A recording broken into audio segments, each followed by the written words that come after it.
ni-recruit or tungkol kay Cassie Leong? Good afternoon po, Madam Chair, Senators. Sa NBI, sa PNP, at alam ng buong Pilipinas na mayroong arrest order siya na linabas ng Senado pero hindi pa rin siya nagpapakita dito. May I suggest that the committee recommends to the Senate as a body to file a case against her, violating Article 150 of the Revised Penal Code.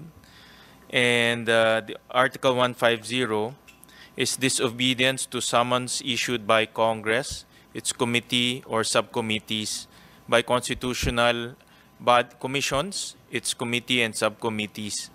Para gawin na ho nating formal ito, and I strongly suggest to make this part of the recommendations of the committee, na mag-file na po ang Senado as an institution laban po kay Go Huaping, aka Alice Go, at doon pa sa mga kasamahan niya na hindi ho dumadalo dito sa ating committee hearing. Para ho malagay na ho yan ng formal at magkaroon na ho ng court case. Maraming salamat para doon, Sen. Sherwin. The Chair joins with you in that course of action, and we will invite our colleagues as well to do so. On the side na lang po, Attorney. Salamat. Please proceed, Sen. Sherwin. Thank you, Madam Chairman.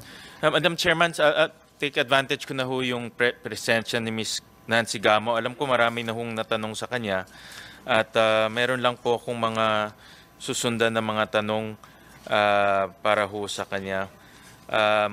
Kanina pinapakinggan ko po yung line of questioning ng ating chairperson at susundan ko na lang po kay Ms. Nancy Gamo. Ma'am, nasabi niyo ho kanina na since 2012, kliyente niyo na ho si Alice Guo. Tama po ba? Yes, sir. Hindi ho pamilya niya, but si Alice Guo? Si Alice Go lang. Oo.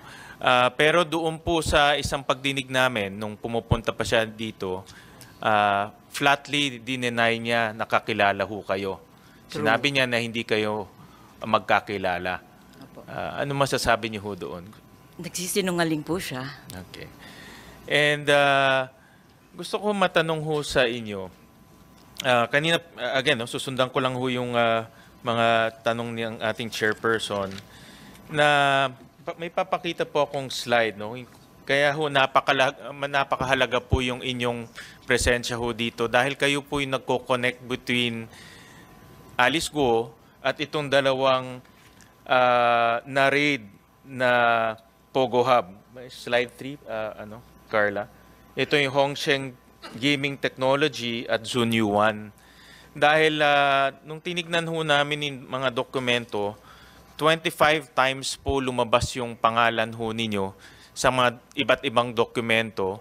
Kasama na ho nga dito yung family business ni Alice Guo at dito po sa Hongsheng at sa Zunyu 1. At alam naman ho natin na yung Zunyu 1, ito po yung Hongsheng at Zunyu 1, ito po yung na-raid. At ngayon po ay kinakasuhan na yung mga taong nasa likod po nitong Hongsheng at Zunyu 1. Gusto ko lang ho ulitin yung tanong, sino ho nagpakilala ho sa inyo sa Hongsheng? Unahin ko muna po yung Hongsheng. Sir, si si Alice po, di syempre kliyente ko po siya. Ngayon, siya yung nag-refer sa akin. Ang kausap ko mismo sa Hongsheng, siya rin mismo. And then, please assist yung tauhan niya. For every document na kailangan ko para sa incorporation ng company, yung tauhan niya ang nagpro-provide sa akin. Okay, so ang unang nag-advise sa inyo ay si Alice Guo. Yes. And then, in-endorse ho kayo dito kay Laila. Yes. Kay Laila Tulio. Yes, sir. Oo. At sino ho nag-provide ng mga incorporators? Pangalan ng incorporators ng Hongsheng. Unahin muna natin Hongsheng. Miss Alice po. Si Miss Alice ko nag-provide ng mga pangalan doon. Yes. And anything na kulang, pag may queries ako, I go back to Miss Laila. Kung mayroon kang queries kay Laila. Yes. Sino ho nag-deposit ng capitalization? Kayo ho ba nag-deposit? Hindi po. Sino ho ang nag-deposit? Kasi ang sistema ngayon ng SEC sa capitalization, hindi naman nag-indicate kung nilagay yon. Wala akong kung nilagay yung actual amount ng Diba investment. ipapakita nyo yung deposit slip? Wala na pong ganun ngayon. So ano na ho ang proseso ngayon para ipakita na may capital The na usual ho? dati may treasurer's affidavit Correct. for the deposit and everything. But now with the present SEC rules, wala na pong ganun. So it goes to the process na isasubmit mo sa SEC portal lahat ng detalye, everything. And then, babalik yon kung may question under review ng SEC, anong kailangan mong baguhin. Kaya nga andun yung email address ko para masagot ko kaagad yon at ma-process kaagad. Pero yung ano hong evidence na meron ho siyang capital na? Anong evidence na dapat ipakita sa SEC na siya ay adequately capitalized? Wala po. Wala nang ipapakita? Wala po. Oh, pero sa pagkaalam nyo, sino ho ang naglagay ng capital? Hindi sa ko Hong rin Kong? alam. Okay, sige po. Ito ba hong si Laila Tulio, nakilala niyo ho in person? Kilala ko siya, nakikita ko siya, at nakakausap ko. Nakausap ako. mo siya? Yes. At nagkita ho kayo, There was a may chance. physical interaction? Yes. Okay. And sa pagkaalam nyo, sino ho si Laila sa... Ano hong relasyon ni Laila kay Alice Guo? Si Leila is assistant ni Miss Go. Okay. Assistant siya ni Miss Guo. Okay. In her family business? Or sa City Hall? Or ano po ang I think kanyang... sa QJJ Farm. So sa kanilang mga family Yes. business. Okay. And then itong mga pangalan na ibinigay sa Hong Sheng, gumawa ba ho kayo ng due diligence kung itong mga taong to ay totoong tao o hindi? Dahil sa mga pagdinig namin, marami ho talagang kanina narinig nyo lang yung nila Mr. Linsangan at Mr. Chua at ni Mr. Ang at nakita rin namin to sa ibang mga pagdinig na maraming mga tao na hindi nila alam, ginagamit na nila yung kanilang pangalan. In this case, sa Hong Sheng, gumawa ba kayo ng due There diligence? was no due diligence kasi andun yung presumption of regularity. So binigay lang sa inyo ni Alice yung Yes. pangalan at in-incorporate niyo? Yes. Okay. Punta naman ho tayo sa Zun Yuan. Kanina, sino ho nagpakilala ho sa inyo sa Zun Yuan? Sa Zunyu 1, si Alice pa rin. Kasi sabi ko nga, ang kliyente ko lang sa Tarlac, si Alice. Okay. So whoever, kung sino man makakakilala sa akin, it's always Alice. So si Alice ho ang nag-introduce ho sa inyo sa Zun Yuan? Yes.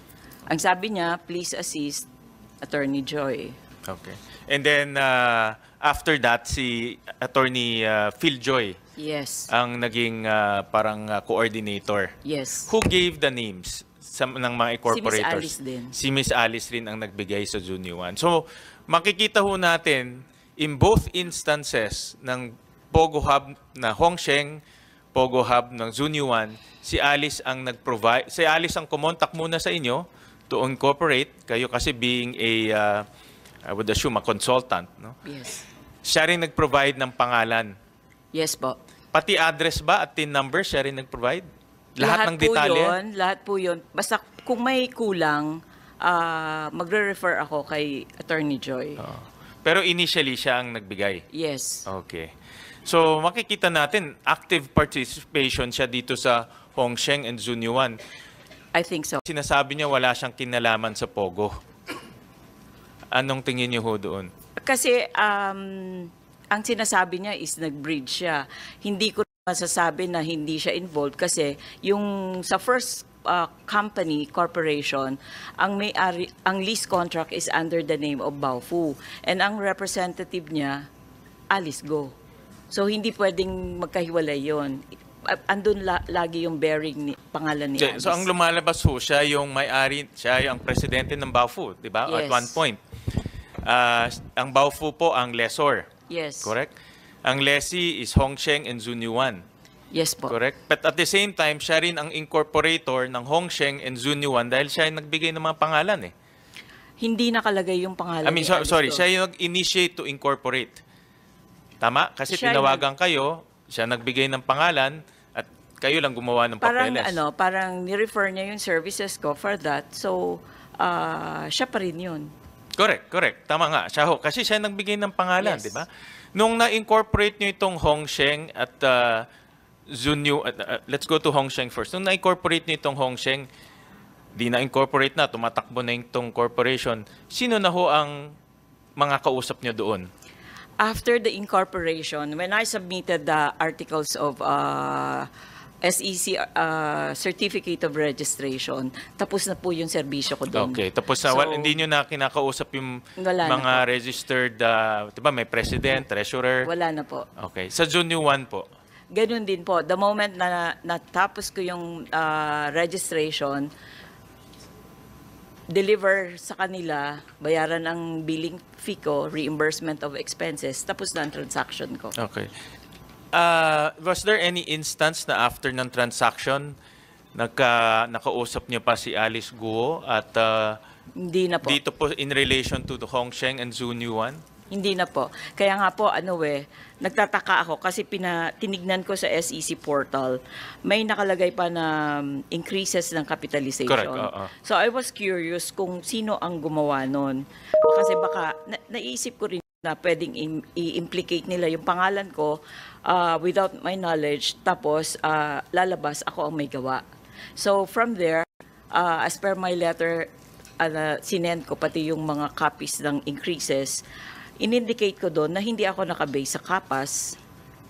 Yung pangalan na nakanotaryo doon is the same name na binanggit ni Alice doon sa May 22 hearing wherein I have a transcript of that hearing. So from there, nakita ko na it's the same person na gumawa ng contract dun sa chopper niya yung May 22 hearing na yon.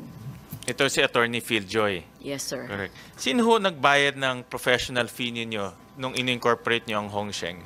Ang usual procedure, sir, is when I finish the work, I send the billing. Hindi ko alam kung sino yon, pero I presume, syempre, ang kausap ko si Alice. Si Alice ang Paano kayo magbabayad. binabayaran? Either GCash or either deposit sa BPI account ko. At 'di ba pag may GCash, may sender 'yun eh. Yes. 'Di ba? May sender siya or any deposit Pero may pwede niyang Sinong- gamitin kahit sino. Oh, correct. But sino ho ang sender doon? Tandaan Hindi niyo? mo malalaman. Can you provide that to the committee para malaman namin sino ang sender?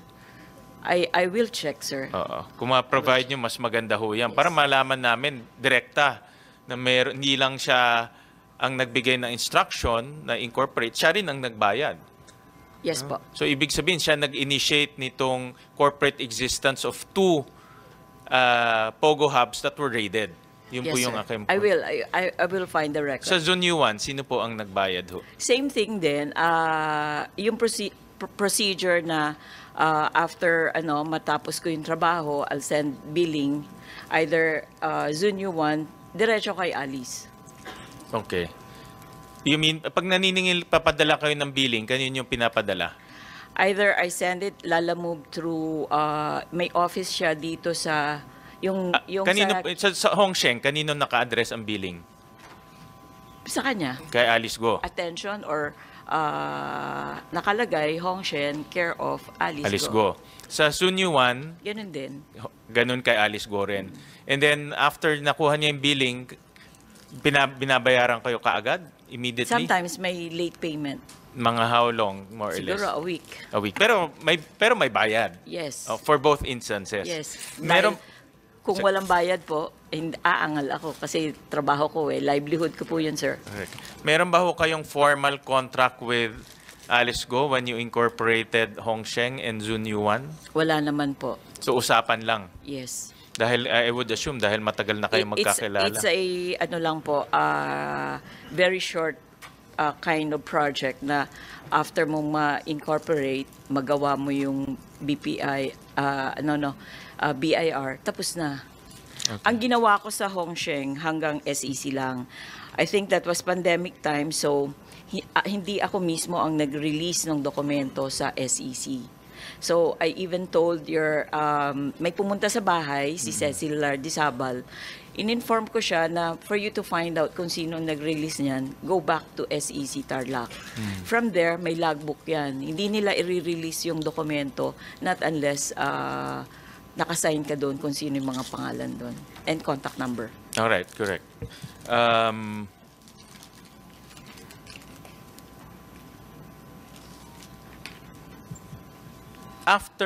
Aside from incorporating the papers, meron pa ba ho, for Hongsheng and Zunyuan, meron pa ho kayong ibang ginawa na services for them? For example, SSS or... Ay, wala na po, sir. So, Wala na po. It's basically, ano lang po, sa Zunyuan, SEC Incorporation at saka yung BIR registration. Okay. I heard you earlier that meron kayong parang PAGCOR application? Ang requirements po kasi ng yung ganyang nature ng korporasyon, may endorsement coming from PAGCOR. I have a copy of that PAGCOR endorsement. Parang ang pumirma pa noon that time, Attorney Tria. Okay. I don't know if For I'm right, which but one I is- have copy of that. Pang kaninong corporation to? For Hongsheng or for Zunyuan? Or for both? Hongsheng. For Hongsheng? Yes. Okay. And in that document, meron bang applicant doon? Pangalan lang ng Hongsheng. Hongsheng, meron bang particular, kasi merong... I-present mo lang, sir, yung kopya ng submitted SEC document para alam nila na may application ka. Yun lang Okay. po ang support. And then ang reply sa inyo ng PAGCOR, Mag-aantay ka.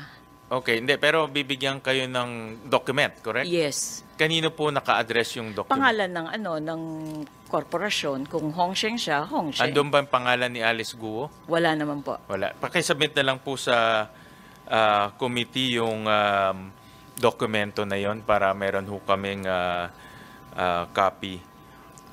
Okay, sir. And then, just look at my notes.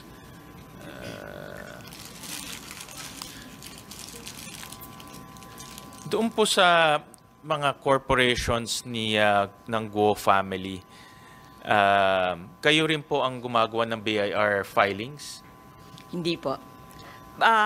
Sa tagal ng panahon, I may have some audit works na na-perform. Pero yung sinasabi nyo kasi parang yung ako naging accountant nila. No, it's difficult. It's not hindi ganun ang engagement ko. So for example, may mga tax filings. Yung mga returns. monthly. Oo, yung mga returns niya or sa kanya mga corporation. Were you involved in that? Hindi po. So, ang exposure niyo lang sa kanila is limited to incorporation papers. GIS filings. Yung mga ganun. Pero I don't remember kung nakapag-file ako ng yung mga monthly return. Pero I think parang wala. If ever man, I don't know. Kasi matagal na, sir, eh. Okay. And then dito po sa Hongsheng and Zunyuan, were you involved sa mga returns nila, filing ng returns? Definitely not. Wala siya. Wala. Okay. And lastly ho, Miss Nancy, in your opinion, of course, nakita naman natin siya kung nag-contact sa inyo, siya nagbigay ng pangalan, siya nagbigay ng detalye. In your any experience or any thoughts kung kanyang involvement dito po sa Zunyuan at Hongsheng? Meron ba kayong idea other than itong incorporation? Yan. Wala akong knowledge po, sir, eh. Parang nung ginawa ko yung incorporation ng mga companies na yan, it's like a simple BPO service provider, ganun lang. Pero yung imagination na ganyan kalaki yung involvement, wala eh. And I've never seen yung Pogo Hub na yan. Hindi po ako nakarating sa yung physical itsura ng hub na yan. Even dun sa munisipyo, naging mayor ho siya at lahat, hindi kami nagkita. Thank you, Miss Nancy, at maraming salamat sa pag-share niyo sa amin ng mga detalye and being truthful about the things that you know. I'll go to AMLAC, no? Si Attorney Manatan. Good afternoon, sir. Attorney Manantan, please. Manantan. Attorney, I read in the news that nag-issue na ng freeze order ang Courts of Appeal. Is that correct? Good afternoon, Madam Chair. Good afternoon, Senator. Yes po, naka-issue na po ang... Can you Sige po. give us your findings on the petition that you filed? No? Ano ba yung naging basis nyo for requesting for a freeze order? Because during the hearings, no, we demonstrated here that yung income ng Go family, including Alice, siblings niya, parents niya, yung companies nila, no, pinakita namin yung financial statements, filing sa SEC, at tinignan rin namin yung BIR returns nila. It's not commensurate to the construction cost in Bamban. No? Yung construction cost dun, in-estimate namin, it's about 6.1 billion pesos. However, nakita natin, yung income niya, whether personal or corporation, wala talagang mapapakita. So, I would assume, yan ang naging basis rin ninyo, no? Part of your petition. But can you give us, can you describe to us the basis for your petition so that we'll be enlightened kung ano ba ang naging mga detalye ng inyong investigation?